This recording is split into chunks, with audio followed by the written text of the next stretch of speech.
mucho porque está previsto de que terminemos las clases normalmente, demos oportunidad a un examen recuperatorio de las evaluaciones. Entonces, para eso no podemos retrasar el avance. Lo que está también pendiente es el tema del proyecto.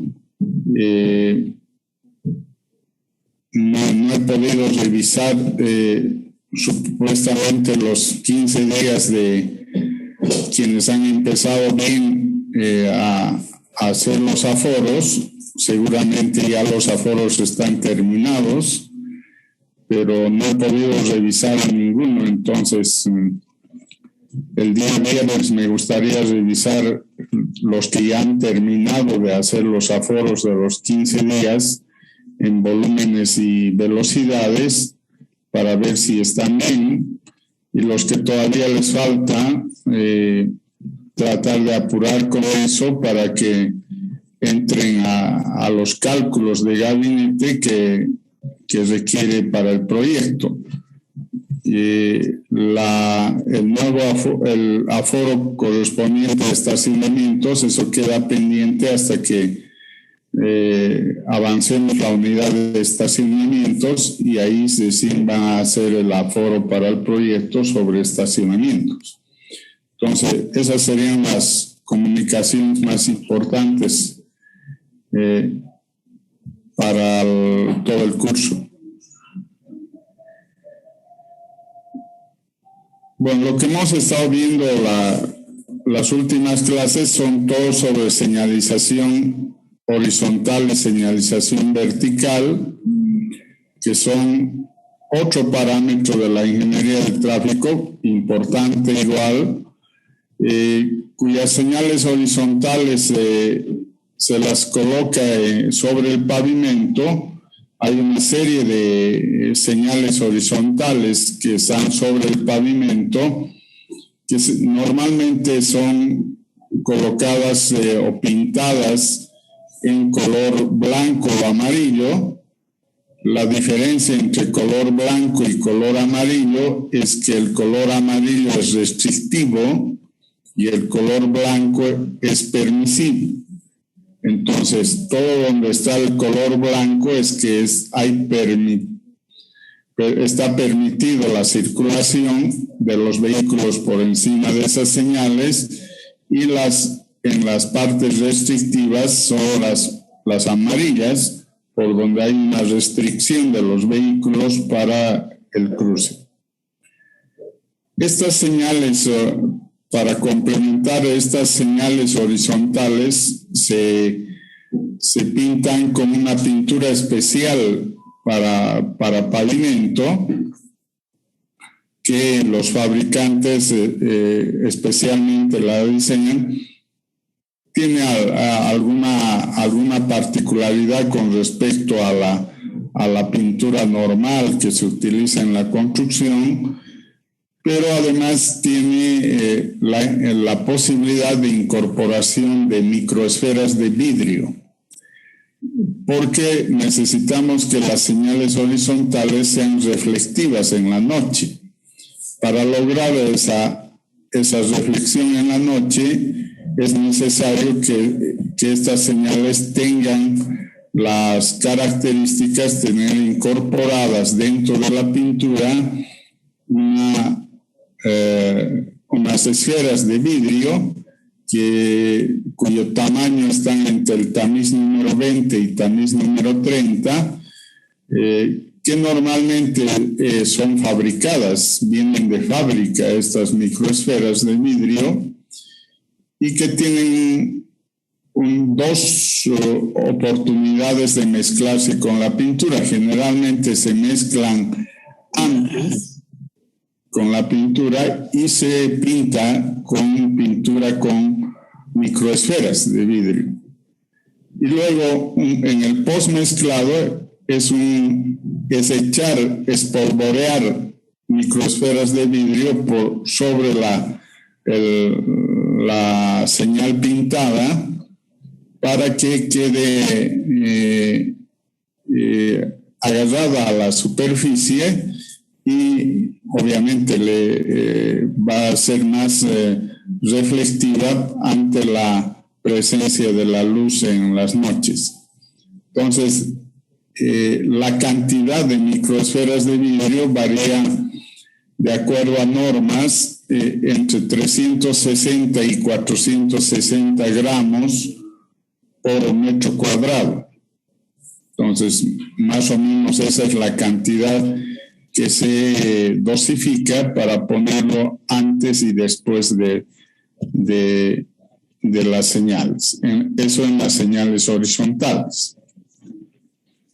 El espesor que se coloca de pintura también está normalizado. Varía entre 2 y 6 milímetros, entre 0,2 y 0,6 milímetros el espesor de la pintura. En casos en que se quiera que la pintura de la señalización tenga una duración mayor, obviamente habrá que pintar 2 manos o 3 manos para que tenga un mayor espesor, ¿no? Pero con que tenga un espesor de 0,6 milímetros, estamos suficiente para la función que tiene la señal horizontal. Entonces, además, lo que les estoy diciendo es para señalización en frío, que es lo normal que hacemos en el país de señalización en frío, que lo podemos hacer inclusive manualmente o teniendo el carro de pintura, que son carros especiales, que la ventaja que tienen es que tienen un motor pequeño que le da presión a la incorporación de la pintura y entonces la pintura entra o está pintada pero con presión. Esa presión de 60 bares que está reglamentado también para la pintura de la señalización horizontal. Entonces, esa es una señales horizontales pintadas en frío. Puede también haber señales horizontales pintadas en caliente, con termoplástico, con pintura termoplástica. Para eso requerimos de un equipo también especialmente diseñado, donde se mezcla la pintura, se calienta y se pone como un sticker sobre el pavimento en caliente y al tiempo de enfriarse se pega al pavimento y nos queda una señal con mayor durabilidad que la en frío.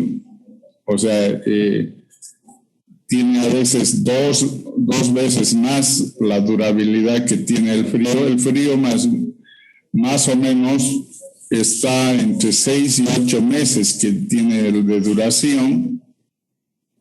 Por lo tanto, debería pensarse en un mantenimiento de señales por lo menos una vez al año, de repintar cuando es en frío.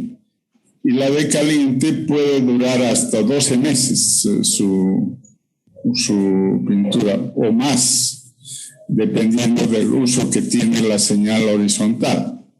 Entonces, la termoplástica es un sistema en caliente que aprovecha la pintura y con la pintura forma un espesor de pintado que está en una temperatura que está encima los 90 grados y luego empieza a enfriarse y pegarse al pavimento. Tiene, además del espesor, tiene algún aditamento que viene al colocar la pintura, que dependiendo de la normativa puede establecerse dependiendo de la posibilidad de contar con esas pinturas termoplásticas. En nuestro país es muy poco usual, pero en estos últimos años el municipio ha comprado algún equipo para hacer termoplástico. No sé si lo está usando con frecuencia o no, pues no he visto, pero sí sé porque uno de sus compañeros ha hecho su proyecto de grado en la aplicación de la pintura termoplástica en señales horizontales. Entonces, ella sí nos ha traído videos, fotografías de lo que han colocado en una sola intersección acá en Tarija para hacer la prueba entre el termoplástico y la pintura en frío. Entonces, esas son las características de la colocación de las señales horizontales. Esas son las posibilidades en frío y en caliente con las cantidades que les he explicado de pintura y de colocación de microesferas de vidrio. En cuanto a las señales verticales, que también ya las hemos visto, tenemos las preventivas, que son estas las preventivas, las de fondo amarillo y con señal negra y puestas son cuadradas pero colocadas en forma romboidal, y las restrictivas, que son las que instruyen al conductor y al peatón la acción que debe hacer a partir de la señal, que pueden ser restringiendo alguna maniobra o permitiendo una maniobra.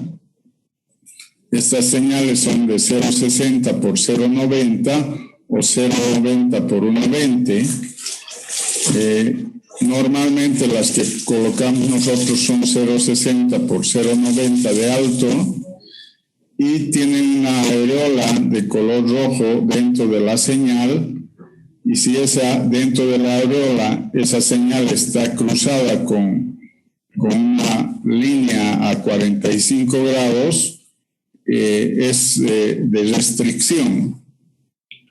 Y si no está cruzada con esa línea a 45 grados, es de permisividad. Entonces, está permitido si no tiene esta restricción y está restringida si tiene esta línea. A veces tiene dos líneas porque es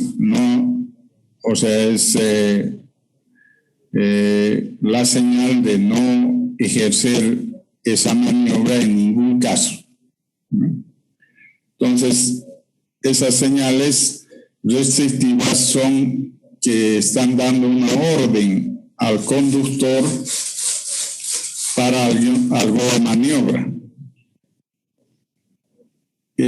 Si el conductor no cumple con estas señales, podría ser sujeto a una sanción por parte de la Unidad Operativa de Tránsito, pero lamentablemente en nuestra ciudad no es muy controlado eso, por eso van a encontrar que habiendo la señal de no estacionar, están estacionados, o habiendo la señal de no girar en U, están girando los vehículos en U en algunas avenidas.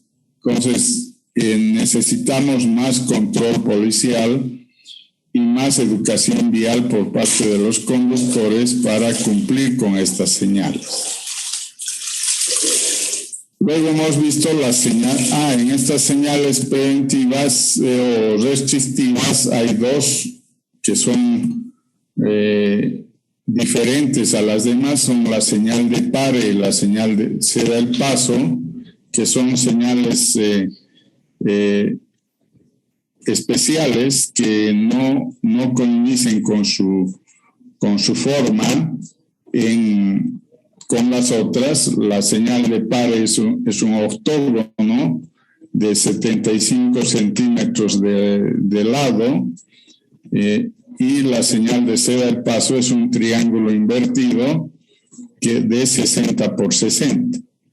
Entonces son dos señales que también son restrictivas y que son muy utilizadas en la señalización vertical. Hay un conjunto de señales restrictivas de acuerdo a nuestra norma y a la norma panamericana. Hay más de 50 señales restrictivas, y luego hemos visto las señales informativas. Estas señales informativas hay convencionales y no convencionales. Las convencionales son de este tipo, de color azul, con un recuadro superior de 40 por 40 centímetros, siendo la señal de 60 por 90, al igual que las restrictivas son también rectangulares, y tienen la señal de color negro que nos están dando la información. Esa información no solo sirve para el conductor, también puede servir para el peatón. Entonces, estas son las señales convencionales. Pero hay señales no convencionales también, que son de otro color y de otras dimensiones. Entonces hay color blanco y negro, color verde y blanco, a veces otros colores, inclusive café y blanco, que tienen, el propósito es único, es informar. Entonces la señal tiene que informar varios aspectos que le interesan al conductor y al peatón. Entonces, sí, señales para que el conductor y el peatón se informen. A veces nos dan kilometraje de segmentos de carretera que faltan en la línea en la dirección que estamos recorriendo. Hay los avisos para intersecciones y cambiar hacia otras rutas, los nombres de las comunidades o los nombres de las vías urbanas. También tenemos las direcciones de flujo de las vías urbanas. Entonces hay una serie de señales que estas no son convencionales, no tienen las características de las primeras, que son azules y 60 por 90, sino son de distintos colores y de distintos tamaños. Entonces ya cada proyecto verá, aunque no recomiendan variar demasiado, porque pueden confundir a los conductores y a los peatones, pero existen varios colores y varias formas de esta señal. Inclusive las formas no convencionales de tener la señal sobre un poste, sino señales que están a otro nivel, como en el caso de la gráfica, están a un nivel superior, mostrando alguna información que le interesa al conductor o al peatón, que se presentan en varias de las vías urbanas y de las carreteras también, ¿no? Entonces, hay varios casos de señales informativas no convencionales que cumplen el objetivo de informar, pero que su forma de la señal es no convencional, no es una señal puesta en un poste con una dimensión de 0,60 por 0,90, sino es más bien irregular la señal, inclusive electrónicas, como en este caso de la figura que vemos, pero que tiene la oportunidad el proyectista de la señalización vertical en los proyectos urbanos y de carreteras. Hasta ahí hemos visto, nos falta completar también en las señales verticales que su disposición de estas señales son realizadas no en frío, sino en caliente, la señal propiamente dicha. La señal es trabajada en fábrica, en caliente, porque se deja en hornos especiales que absorba la pintura sobre la plancha y deje el fondo de la señal. Ya sobre el fondo de la señal, que además tiene que ser reflectiva, porque tiene que dar la reflectividad en la noche, sobre esa se coloca ya la señal propiamente dicha, ¿no? La señal propiamente dicha se coloca la figura y las letras correspondientes encima de una plancha ya pintada de termoplástica. La tecnología ha avanzado en muchos de los países y también en el nuestro en algunos proyectos. Estas señales ya que vienen pintadas con la pintura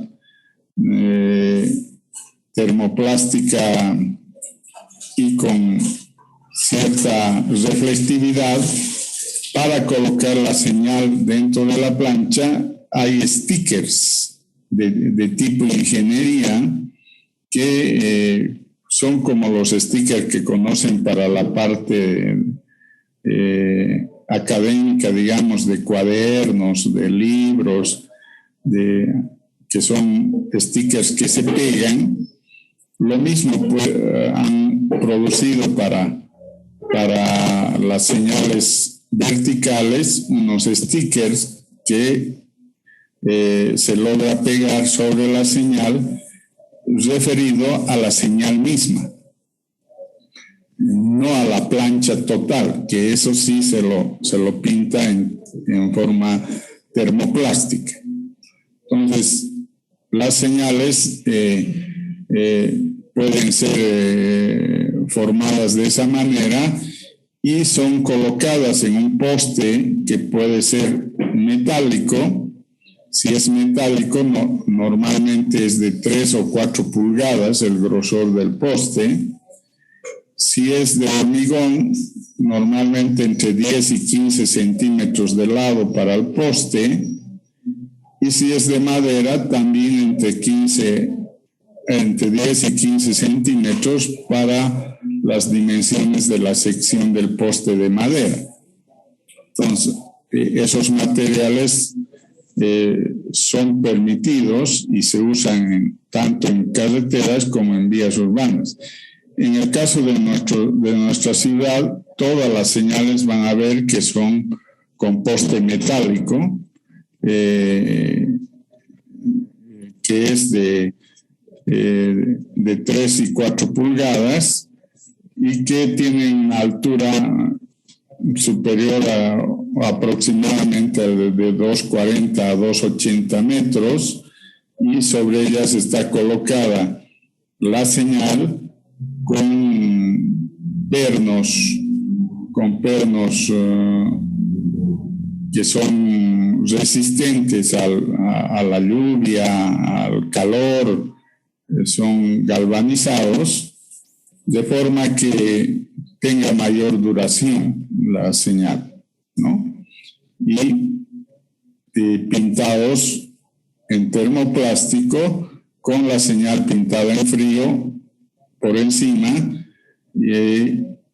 que tenga la duración por lo menos de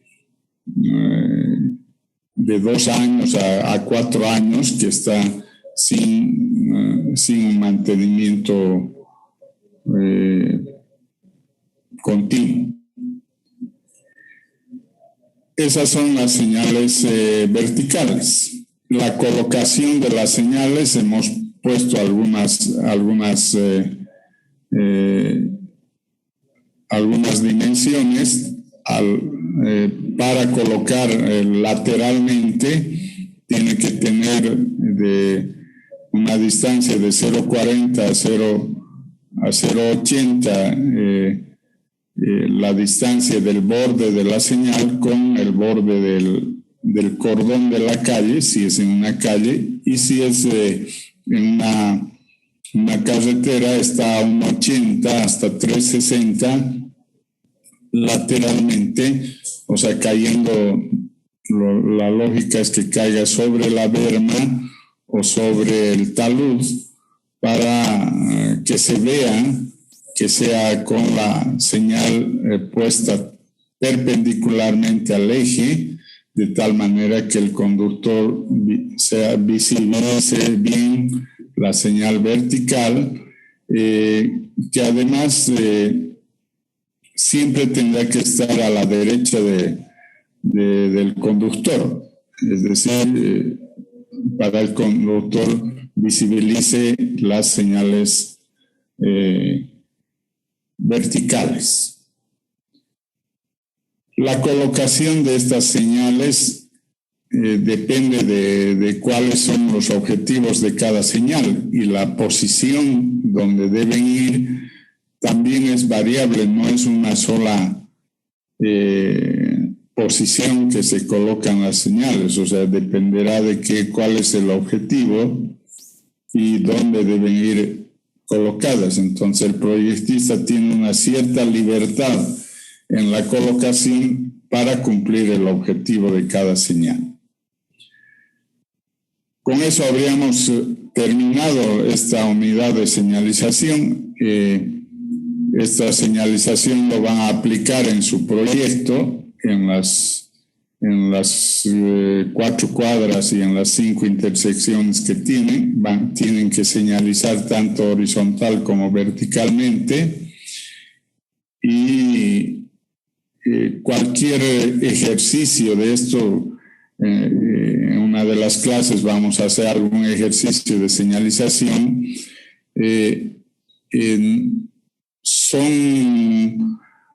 Son criterios con estos conceptos que se les ha dado, con estas formas, todo, pero son criterios que el proyectista tiene que tener para señalizar lo más adecuadamente posible una vía.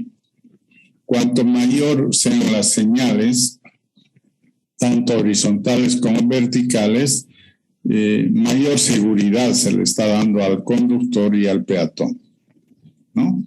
Y obviamente el usuario, peatón sobre todo, y conductor también, tendrán que tener una educación vial mayor para darle, para tener conocimiento de qué es el objetivo de cada señal y qué nos está indicando, y además el buen uso de las señales de acuerdo a las necesidades del conductor y del peatón. Hasta aquí es nuestra unidad de señalización. Antes de pasar a la unidad de semaforización, no sé si quieren consultar algo, preguntar algo sobre esta parte, antes de pasar a la otra unidad.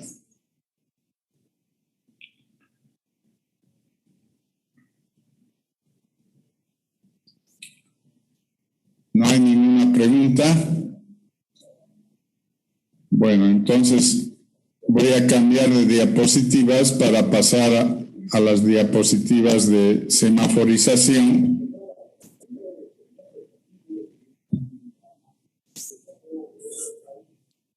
Que es otra unidad.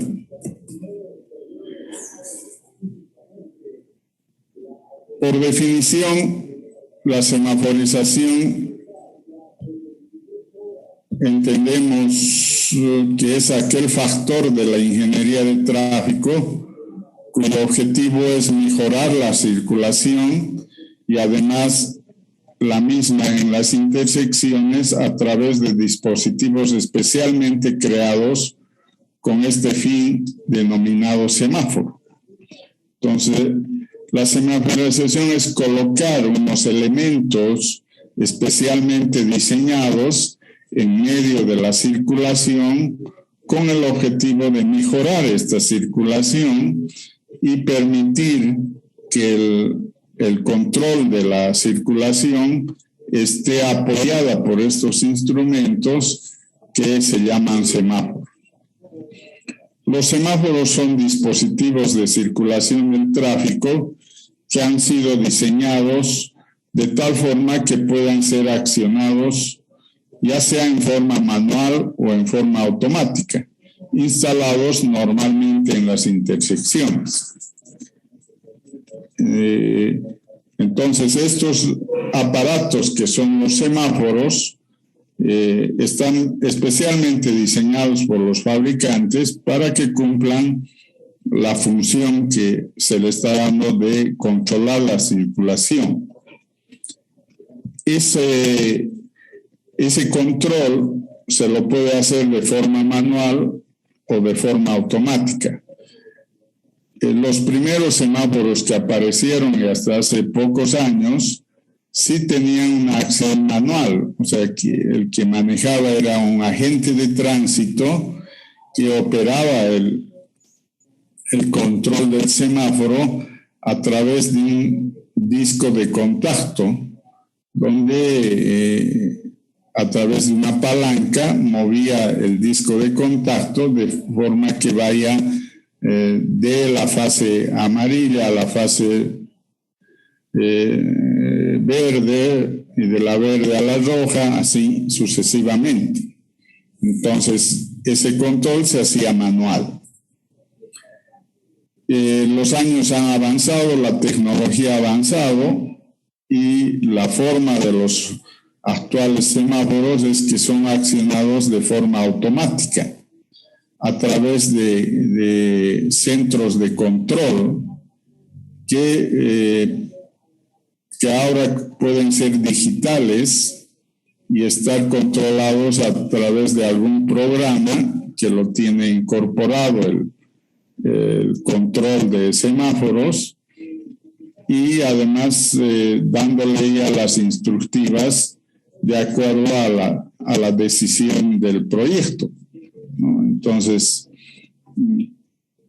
hay centrales de semáforos que ya tienen controlados semáforo por semáforo o toda la familia de semáforos en sus tiempos de rojo, sus tiempos de amarillo y sus tiempos de verde, en el ciclo que forman entre esos tiempos, y pueden ser distintos en las intersecciones o pueden ser los mismos en toda una área definida por el proyectista. Entonces, las oportunidades ahora de control de los semáforos es mucho más abierta a la decisión de los proyectistas. Por eso verán, si han sido un poco curiosos en nuestra ciudad con los semáforos, que no todos tienen el mismo ciclo. Algunos tienen una duración mayor y otros tienen una duración menor. Inclusive en algunos no se nota el paso del semáforo rojo al semáforo verde a través del semáforo amarillo. En algunos directamente se pasa al verde, que no le han dado un tiempo de amarillo suficiente, o en algunos no se nota, sí le han dado, pero no se nota que ese tiempo que le han dado de espera y de prevención en el semáforo amarillo. De todas maneras, hay todas esas posibilidades de control de los semáforos en la actualidad, predominando en las de automático, ¿no? Desde su función operacional, el semáforo puede ser de tiempo predeterminado o accionado por el tráfico. ¿En qué consisten estas dos posibilidades del semáforo en su función operacional? Cuando son de tiempo predeterminado es que una central de los semáforos ya está programado con los tiempos de ciclo y los tiempos de fase de los distintos semáforos. Y entonces el tiempo es predeterminado y así están corriendo los semáforos todo el tiempo en el día y en la noche. O sea, todo el tiempo está en función de esas instructivas que ha recibido la central de los tiempos de ciclo y los tiempos de fase del semáforo. Eso es un tiempo predeterminado. La otra forma sería a través de la presencia del tráfico, que daría opción a través de un sensor para que el semáforo se accione en fase verde. Y cuando no hay tráfico, por otro sensor se accione el semáforo rojo. Y el semáforo amarillo estaría permanentemente controlado del paso de rojo a verde o del verde a rojo, controlado ya en forma digital. Entonces, estos semáforos no son comunes en nuestro país, no hay semáforos que están accionados por el tráfico, más bien son de tiempo predeterminado. Los accionados por el tráfico hay en países más desarrollados que ante la presencia del flujo de tráfico empieza a colocarse en verde hasta dejar la cola de vehículos vacía y luego se pone en rojo, dando lugar al otro flujo para que vaya en verde. Entonces, obviamente esto tendría que funcionar muy bien si el tráfico está muy bien estudiado, los ciclos del semáforo y los tiempos de fase también están bien estudiados en función a las características del tráfico en los distintos horarios. Pero eso puede variar, no puede variar, y por eso tal vez en nuestro país no es muy común el accionado por el tráfico. Seguramente a futuro va a tener más este tipo de semáforos accionados por el tráfico, si es que hay una regularidad en la circulación, porque si no podría generar más bien mayor problema, podría tener una tendencia como la hay algunas veces en la salida de la universidad, por ejemplo, en la avenida Víctor Paz de la Rotonda, tiene mayor flujo que la calle España. Aunque cada vez es menor, pero sí tiene menor flujo que la calle España. Entonces, si mantenemos semáforos accionados por el tráfico, probablemente no habría o habría poca o nada de oportunidad para el flujo de la calle España. Y mantendría todo el flujo permanente la avenida Víctor Paz. Obviamente que habría una mejor circulación, una mejor velocidad, prácticamente no habría congestionamientos en la Víctor Paz, pero sería en contra de la España. Entonces, eso puede ser contraproducente para nosotros, ¿no? Porque haríamos formar largas colas en la España. Y cuando se dé la oportunidad de la España, entonces quitaría a la Víctor Paz muchos segundos porque la calle España va a aparecer con largas colas de tráfico, ¿no? Entonces, puede no ser conveniente el accionado por el tráfico, pero es una alternativa que pronto se la va a estar viendo en las ciudades en muchos países. Actualmente ya hay en algunos países ese tipo de semáforos. Los semáforos de tiempo determinado en forma conceptual son aquellos semáforos vehiculares que han sido diseñados para ejercer un control a través de señales luminosas cuyo tiempo de fase haya sido previamente determinado en función de las características volumétricas de la intersección. Las características fundamentales de este tipo de semáforo es fijo el ciclo y el tiempo de fase que componen el ciclo de fase verde, fase amarilla y fase roja.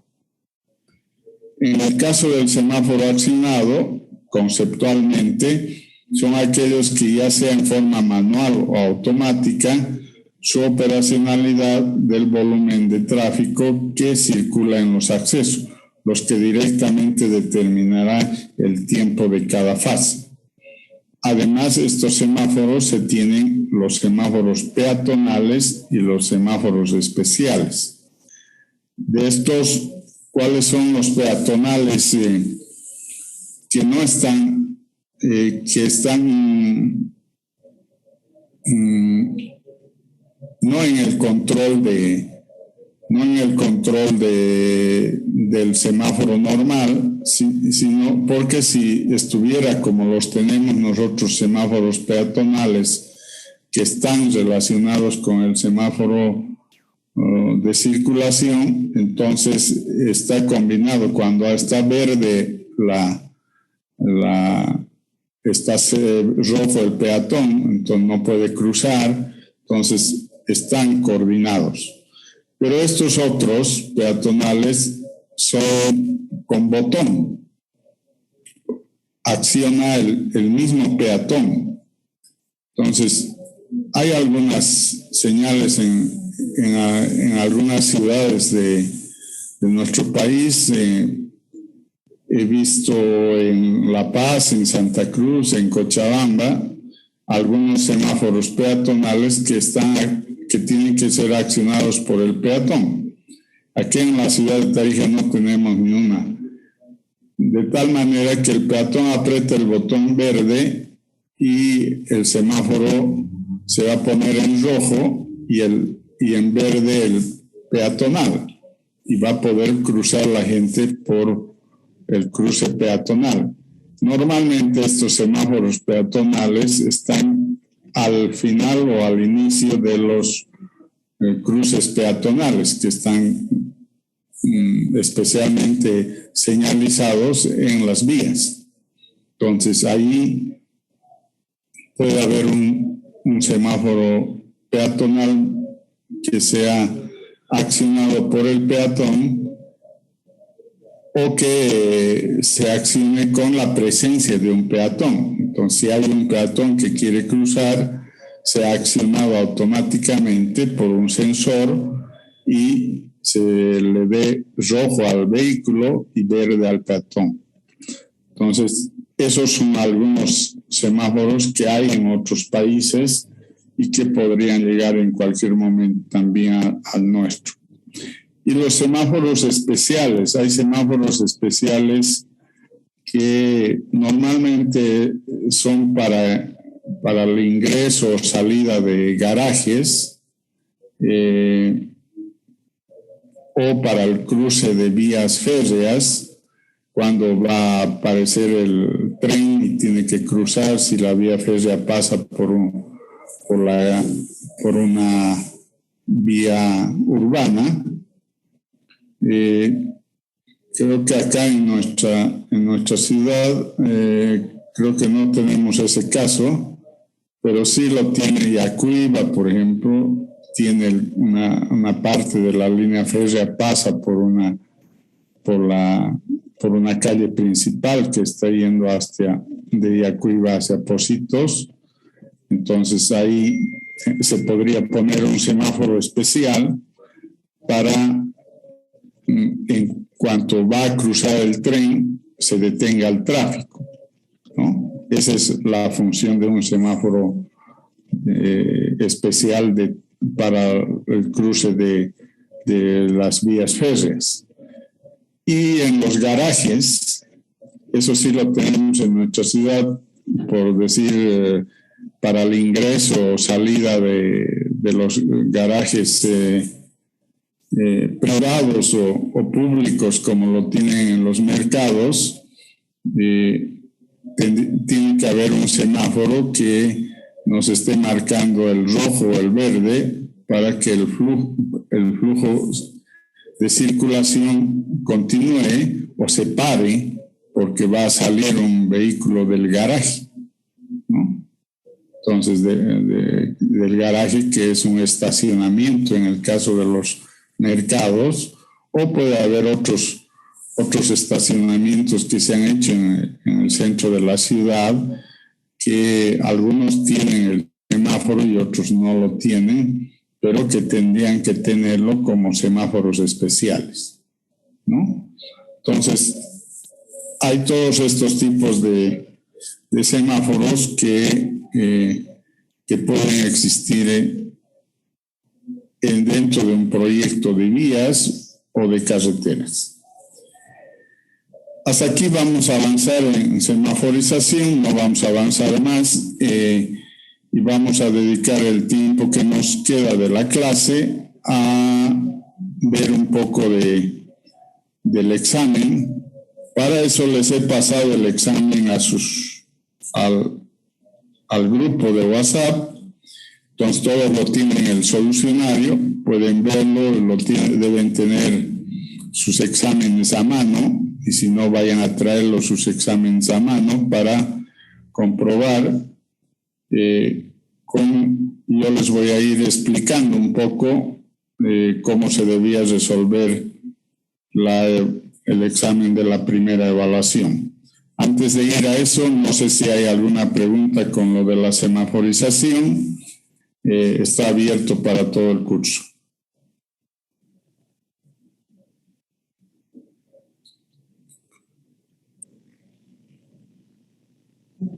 Bueno, si no hay preguntas, entonces vamos a pasar a ver algunas, el solucionario.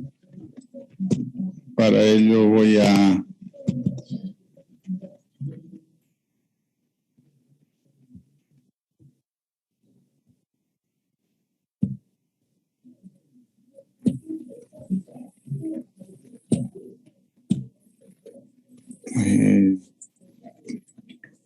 no sé si la imagen es buena, pero vamos a ir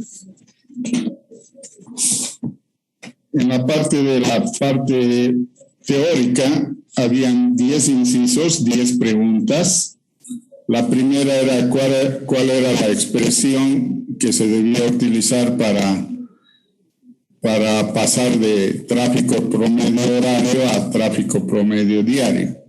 Entonces, la expresión es TPH es igual a 12 al 15% por TPD. Esa era la expresión que les pedía en el inciso A. En el inciso B se pedía cómo se define el nivel de servicio C. El nivel de servicio C es el nivel de servicio estable, que todavía permite velocidades normales con posibilidad de algunas maniobras sin detención del flujo vehicular. Esa era la definición del nivel de servicio C. La siguiente pregunta era ¿cuál la relación para determinar la densidad vehicular? La densidad vehicular, la relación era volumen sobre velocidad. Densidad vehicular es el volumen sobre velocidad. El inciso D era la diferencia conceptual entre reacción condicionada y reacción no condicionada en el usuario conductor. La reacción condicionada está referida a los aspectos de habilidad o hábito debido al tiempo de manejo vehicular, las condiciones de destreza y facilidad que tiene cada conductor. Esa es la condicionada. La no condicionada, que no depende de la condición del conductor, es de aspectos emocionales o psicológicos como fatiga, enfermedad, estado emocional o condiciones del clima que influyen en el conductor en su actividad de conducción. Entonces, esos eran los dos conceptos de reacción condicionada y reacción no condicionada. La pregunta número del inciso E es ¿cuáles son los tipos de soluciones en la ingeniería de tráfico? Explique una de ellas. Las soluciones, como hemos visto en clases, es solución de bajo costo, solución de alto costo y solución integral. En este caso, pongo yo la solución integral. Podían poner cualquiera de las definiciones de una de ellas, ¿no? Una solución integral significa modificar la parte física y planificar una nueva estructura donde a las necesidades actuales, cuya circulación permita altas velocidades, visibilidad, facilidad en la circulación peatonal, etc. Entonces, una solución integral es mover todo físicamente para permitir una mejor circulación. Eso era el inciso E. El inciso F era las condiciones físicas y operacionales que afectan a la capacidad de las carreteras. Las físicas eran el ancho de acceso, el ancho de formas de pendiente, de bermas, la pendiente, y en las condiciones operacionales son los giros a la derecha, los giros a la izquierda, los estacionamientos, las paradas, los vehículos pesados, que son condiciones operacionales. El siguiente inciso es ¿cuáles son los factores que considera la capacidad ideal? La capacidad ideal considera la distribución por sentidos 50-50, el terreno plano, el carril de 3.65 de ancho, la berma de 1.80 de ancho, el alineamiento recto, sin curvas, y la ausencia de vehículos pesados. Esos serán los aspectos de una capacidad ideal.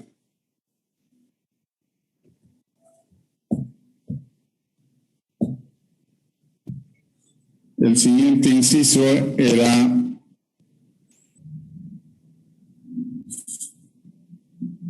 en un esquema gráfico muestre las relaciones de velocidad-volumen y densidad-volumen. Entonces, había que hacer un cuadrante con los dos parámetros, volumen y velocidad primero y volumen-densidad en el segundo, y cuál era el comportamiento que se esperaba. Por ejemplo, en el de volumen, a mayor volumen hay menor velocidad, a menor volumen se supone que hay mayor velocidad y por lo tanto esa es la característica de la curva. El siguiente inciso es cuáles son las resistencias a la circulación del tráfico. Las resistencias que hemos visto son la resistencia al aire, la resistencia a la pendiente y la resistencia a la fricción. Y el último inciso dice indique cuáles son los factores que inciden en un problema de tráfico. Los factores que inciden, lo hemos visto en alguna de las clases iniciales, es la circulación de vehículos de diferentes tipos, la superposición de vehículos en caminos inadecuados, la falta de planificación de tráfico, la falta de responsabilidad del problema por entidades estatales y los mismos usuarios. Esos eran los factores que normalmente inciden en el problema de tráfico. Hasta ahí eran los 10 incisos de la parte teórica. La calificación ha sido, aquellos que han hecho bien la pregunta, se les ha dado 2 puntos a cada inciso. En algunos casos que han respondido a medias, se les ha dado el valor de 1 y aquellos que han respondido mal no tienen ningún puntaje en cada inciso. Antes de pasar a las otras prácticas, no sé si hay alguna pregunta respecto a las teóricas, de carácter general, no particular.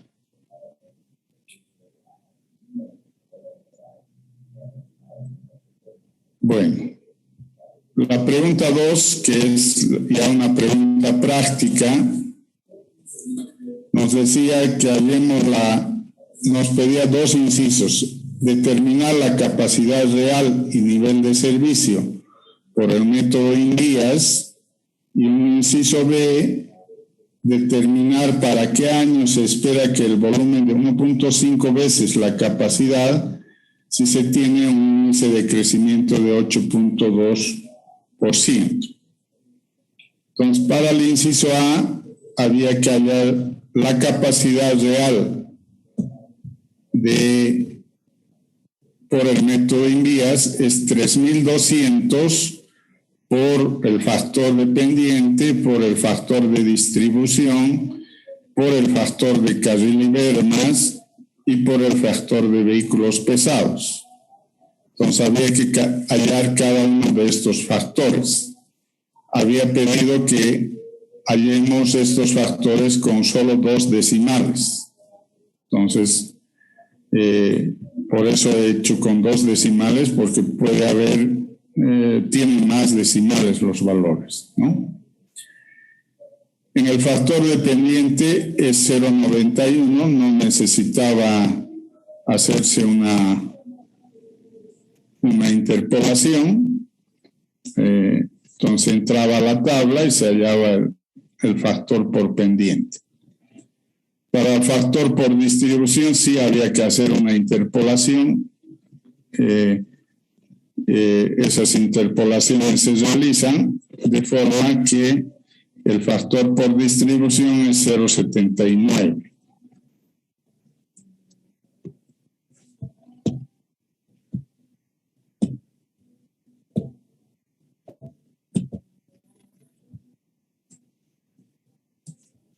El siguiente factor era el factor por carril y berma. También necesitaba hacerse una interpolación doble y el factor es 0.98. Y en el factor por vehículos pesados también había que hacer la interpolación doble, y de la interpolación doble sale que el factor es 0.98. En realidad, con esos factores calculo la capacidad real, que sale 1533.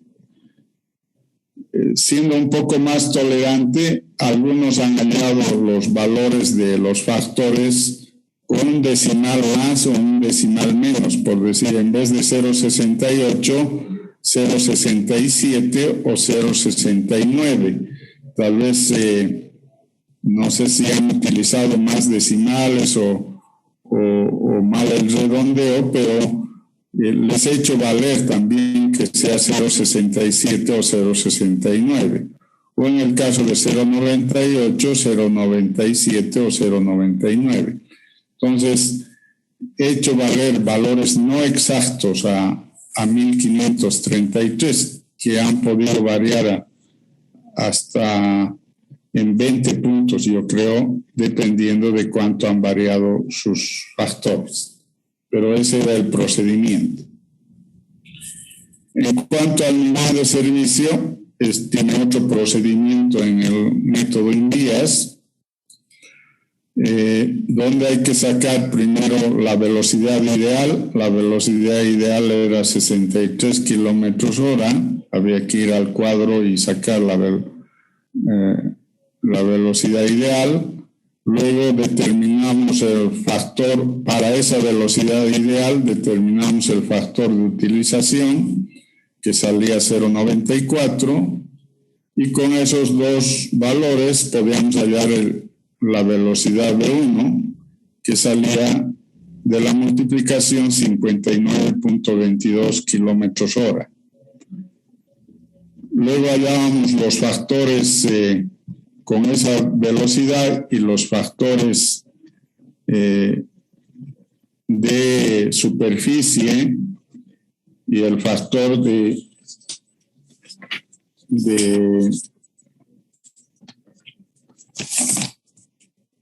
vehículos pesados, se hallaba el 0,91, 0,92 y 0,91, y la velocidad por el factor por P1 y P2 y la velocidad V sub 1, hallábamos la velocidad V sub 2, que era 49,58.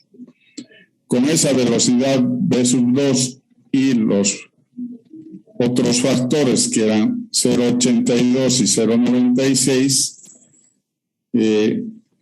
hallábamos la velocidad sub 3, que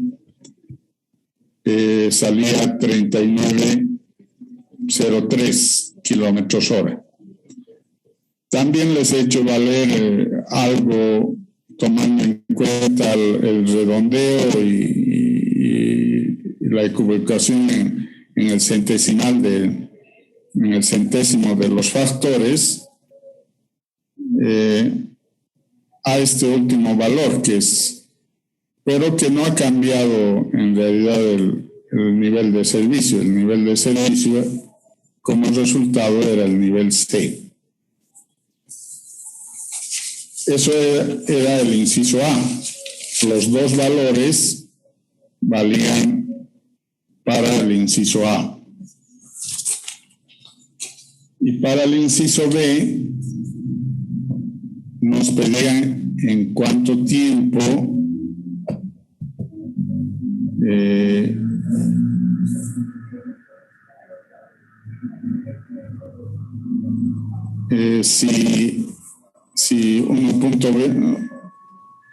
si aumenta 1.5 veces más la capacidad que hemos encontrado, ¿en qué año estaríamos?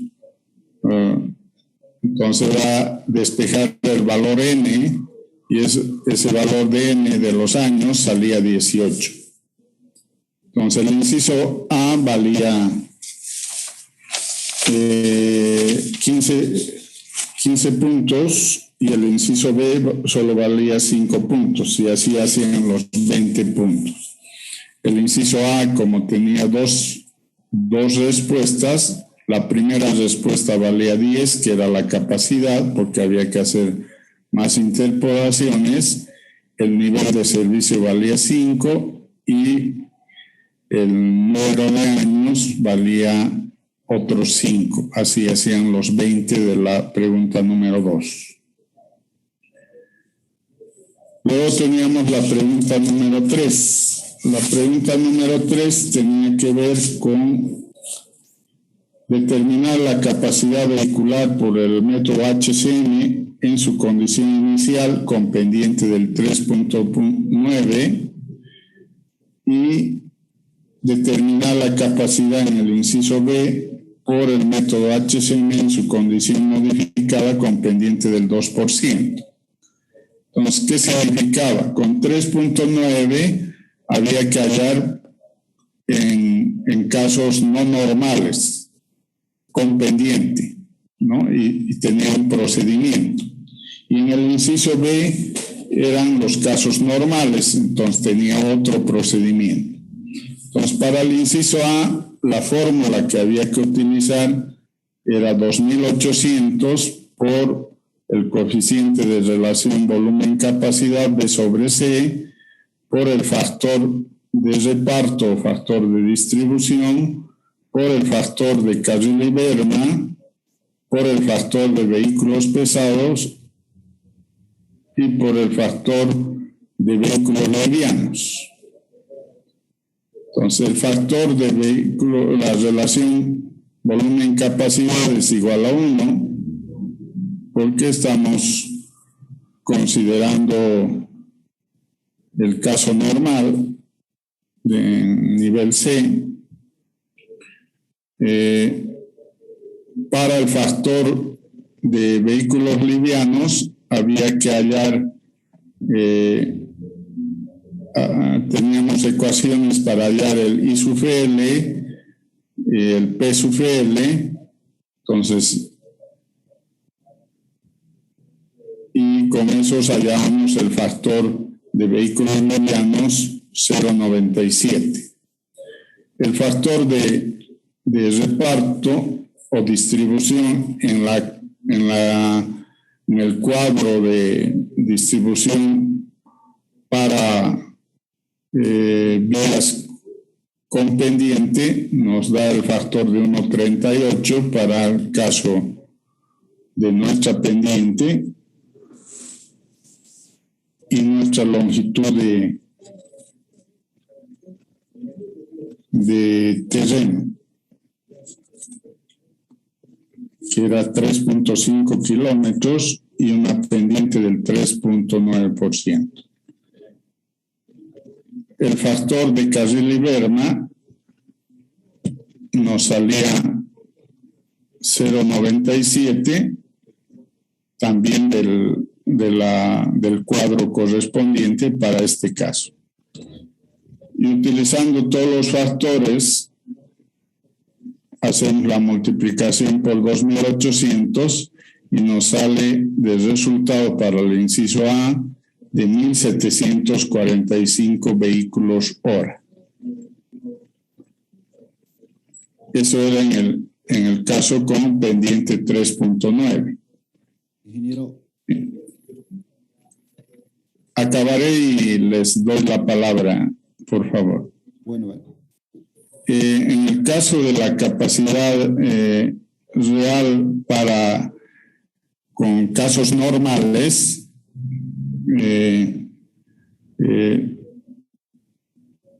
es otra la fórmula, es 2.800 por la relación B sub C, por el factor de reparto, por el factor de Carril-Berma y por un factor de vehículos pesados que es un poco diferente al anterior, y no hay el factor de vehículos livianos.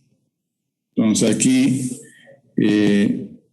sacamos como relación volumen-capacidad con la tabla 8.1, 0.386 con el nivel C, el factor de reparto es 1 o de distribución, el factor de Carril-Berma sale 0.97 y el factor de vehículos pesados, que era el más complejo, había que hallar con otra ecuación donde había que determinar los valores de las proporciones. Entonces, tanto la proporción para camiones como para vehículos de recreo y buses, ¿no? Y los valores de E para cada uno de ellos. utilizando esos valores me da un factor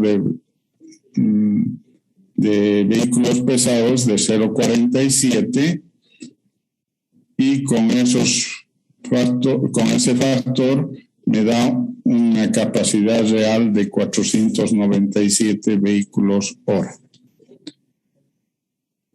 Esa sería la pregunta número 3. Ahora sí, si no es algo muy personal, le doy la palabra para alguien que quiera acotar algo sobre esta pregunta.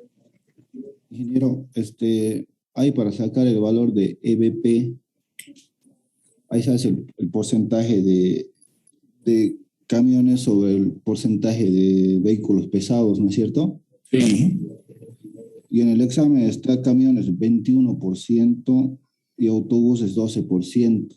La suma sería 33%, y de camiones 21%. Aquí usted tiene 27 y 34.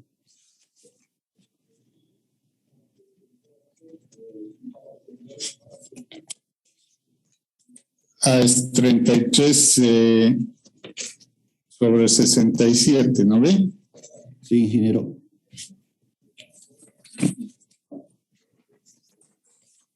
Sí, es 33 sobre camiones y autobuses es 33 y livianos es 67. Sí, y si es de 21. Si es camiones sobre pesados es 21 sobre 33. Sí, aquí usted tiene 27 y 34.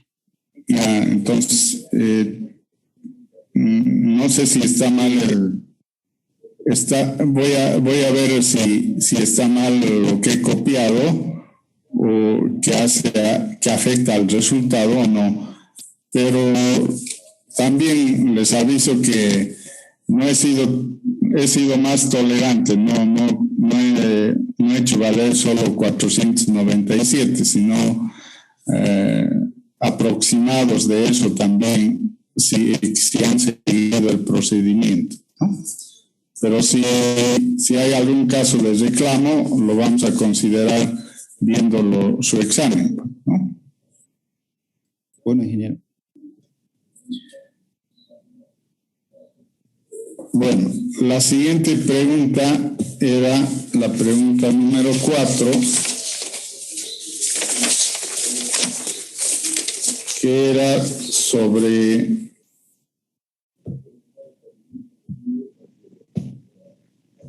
una intersección de una ciudad, de vías urbanas, y había que hallar las capacidades de los accesos.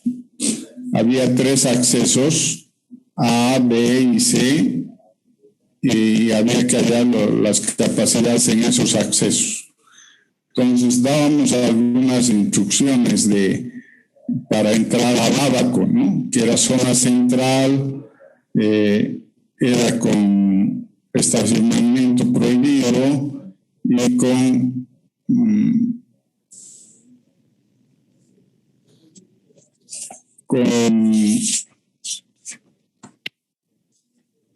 paradas antes de la intersección, ¿no? Entonces, tomando eso y tomando en cuenta la cantidad de vehículos que eran livianos, medianos y pesados en cada acceso, y ya teníamos los porcentajes de giros y de frente, entonces había que aplicar primero hallar del Ábaco la capacidad teórica, que en este caso para el acceso A era 6.5 y con 6.5 la capacidad teórica ideal era 1650. Después hallábamos los coeficientes por giro izquierda y por giro derecha. Por giro izquierda salía 0.1 o ya como valor nominal 0.90 y el giro derecha 0.965. y vehículos pesados, que también teníamos vehículos pesados. Con la cantidad de vehículos pesados, hallamos el factor utilizando la relación y nos daba 0,965. Aplicando los factores y la capacidad teórica, el otro factor de 0,9 para volverlo a la capacidad práctica, nos daba 1244 vehículos hora para el acceso A. Siguiendo el mismo procedimiento hacemos el acceso B, solo que en el acceso B sí cambiaba el ancho. El ancho ya no era 6.5, sino era 6. Entonces cambiaba también la capacidad teórica, pero era la misma que el acceso C. Tenían el mismo ancho, entonces iba a servir para ambas, que eran 1250. Ahí también he hecho valer un poco la apreciación de cada uno, porque no todos tienen la misma apreciación en el dibujo, ¿no? Entonces, no he sido tan drástico en los valores de la capacidad ideal sacada del ábaco. Hemos seguido el mismo procedimiento. Aquí ya no hay, en el caso del B, no hay giros derecha, y en el caso del C no hay giros izquierda, y se sigue el mismo procedimiento y se hallan la capacidad en el B de 878 vehículos hora y en el C de 1070 en el inciso A. En el inciso B nos pedían qué pasaría si con el nivel de servicio, si los accesos se aumentan en 1 metro a las calzadas, ¿no? Entonces, cambiamos el ancho del acceso, entonces cambian las capacidades ideales de ambos, de la una pasa a 1850 y la otra a 1500, y cambian las capacidades. Aquí solo he anotado los resultados, pero había que seguir el mismo procedimiento para hallar los mismos resultados y había que hallar la relación volumen-capacidad. Y con la relación volumen-capacidad entrar a la tabla que hemos dado que relaciona volumen-capacidad con los niveles de servicio. Y como todos eran 0, salían 0,1 y no llegaban a 0,2, todos estaban en el nivel de servicio A, ¿no? Esa era la pregunta número 4. La última pregunta era la pregunta 5, que es la de costos de operación de vehículos, ¿no? Entonces, los costos en realidad era una pregunta donde queríamos ver si un incremento en el tramo de San Lorenzo a Tarija de 0,80 bolivianos era correcto o era incorrecto, aumentar ese costo sabiendo que no debemos pasarnos de la utilidad del 30%. Entonces había que hallar el costo de operación. El costo de operación tenía sus fórmulas y había que hallar todos los costos. El único que ha tenido problemas en su es el costo del lubricante, ¿no? Porque no les he dado el rendimiento del lubricante y les daba el cambio del lubricante cada mes. y la cantidad de litros del lubricante para cada cambio era de 5 litros. Entonces, un poco este valor del costo del lubricante ha variado en muchos alumnos. He sido considerado en este valor, y a pesar de tener diferente este valor, si el criterio de los demás ha sido correcto, lo he hecho valer, ¿no? Entonces, solo cuando no les he hecho valer ni este ni lo demás, cuando ha habido otros errores más en medio de los cálculos. Un error común ha sido el chofer, que solo le han puesto 12 meses, cuando hemos dicho que se toma también el aguinaldo. En el caso de las llantas, hemos dicho 7 llantas. Algunos han tomado 6 llantas, ¿no? Después, otro error común, creo que no, esos han sido los errores más comunes. El resto,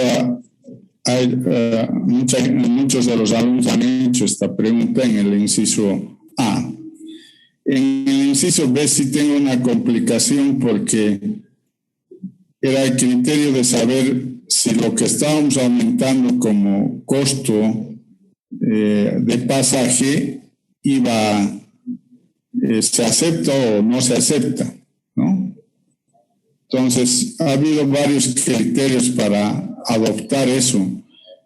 El criterio que había que hacer es que teníamos un ingreso incrementado, digamos, por el costo. Aquí era 1.30 y le aumentamos el 0.80, y eso nos da un costo por viaje. Y el egreso era lo que gastamos por el kilometraje de los viajes, porque esto es bolivianos por kilómetro, y entonces eran 15 kilómetros y nos gastábamos 24 bolivianos por viaje. Y la utilidad queríamos que salga solo el 30%, 10.58. Entonces el ingreso menos la utilidad nos da 24.7, y de ahí encontramos que ese 24.7 nos daba si es que cuánto estaba aumentando numéricamente al pasaje, y era 0.74. Pero como 0.74 redondeado es 0.80, entonces es correcto el incremento. La mayoría ha hecho otros análisis. En algunos les he hecho valer su análisis, otros por lo menos les he hecho valer el procedimiento, si era correcto el análisis, y otros no lo han hecho o han sacado valores que no correspondían. Eso sería en cuanto al solucionario. Entonces, revisen con sus exámenes, y si alguien cree que yo me he equivocado en calificarle, llévelo el examen a la siguiente clase, que espero que sea ya presencial, el día viernes, y arreglamos ahí. Algunos estudiantes ya les avisé que la nota que aparece en el Tarquía está aumentada, inclusive con su participación en clases de los que han participado, ¿no? Hubo un reclamo de alguna compañera, también ya ha arreglado eso de su participación. Con eso estaría todo solucionado de las notas. Entonces, si hay algún reclamo, pueden hacerlo el día viernes. Con eso terminaríamos nuestra clase.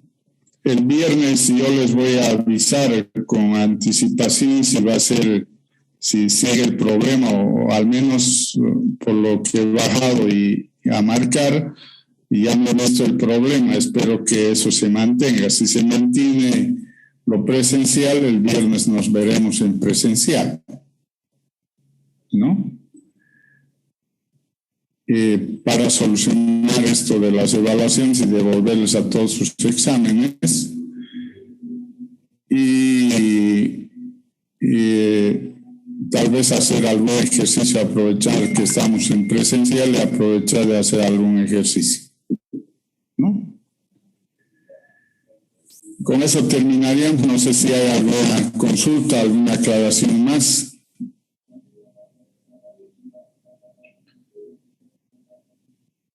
Bueno, entonces, hasta luego a todos.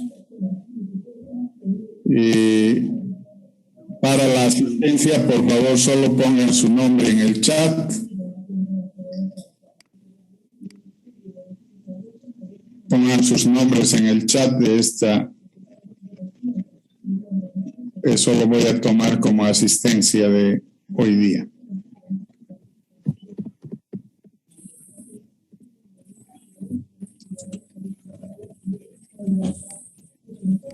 Gracias a todos. ¿Voy a subir al grupo? Solo está la parte teórica que comentó.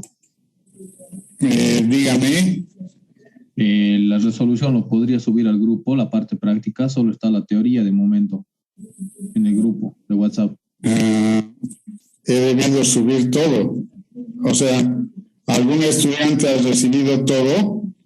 ¿Qué pasa? Que hay dos grupos y a un grupo ha mandado todo completo y al otro grupo solo ha mandado la teoría. Ya. Pero el grupo principal debe estar todo, ¿no?